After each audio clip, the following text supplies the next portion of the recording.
आप जीवन में क्या करते हैं?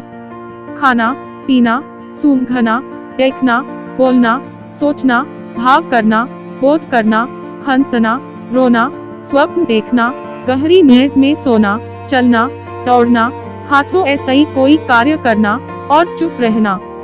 बस यही 17 या 18 काम ही करते हैं, लेकिन इन्हें अच्छे ऐसा ही मैनेज नहीं कर पाते हैं। लेकिन यदि आपने सिर्फ सोने को ही अच्छे ऐसा ही मैनेज कर लिया तो आपने आधा कार्य कर लिया, क्योंकि हम कम ऐसा ही 6 ऐसा ही 7 घंटे सोते हैं। तो यह जानना जरूरी है कि सोने ऐसा ही पहले क्या करना चाहिए, क्योंकि इसी पर हमारा भविष्य टिका हुआ है। जिस बिस्तर पर हम 6 ऐसा ही 7 घंटे रहते हैं, यदि वह हमारी मनमर्जी का है तो शरीर के सारे संताप मिट जाते हैं, दिन भर की थकान उतर जाएगी। अतः बिस्तर सुंदर, मुलायम और आरामदायक तो होना ही चाहिए, साथ ही वह मजबूत भी होना चाहिए। चादर और तकिए का रंग भी ऐसा होना चाहिए जो हमारी आंखों और मन को सुकून दे। तो सोने ऐसा ही पूर्व प्रतिदिन कर्पूर जलाकर सोएंगे तो आपको बेहद अच्छी नींद आएगी और साथ ही हर तरह का तनाव खत्म हो जाएगा। कर्पूर के और भी कई लाभ होते हैं।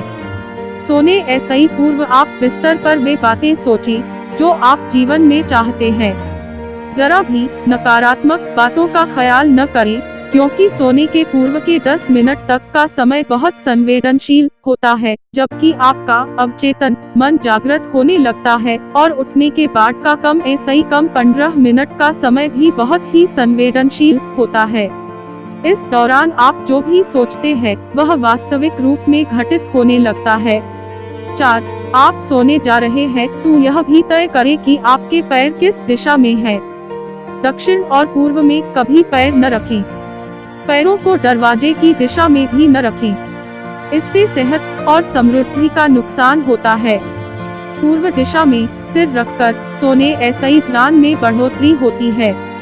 दक्षिण में सिर रखकर सोने ऐसा ही शांति, सेहत और समृद्धि मिलती है। 5. झूठे मुंह और बगैर पैर धोए नहीं सोना चाहिए। 6.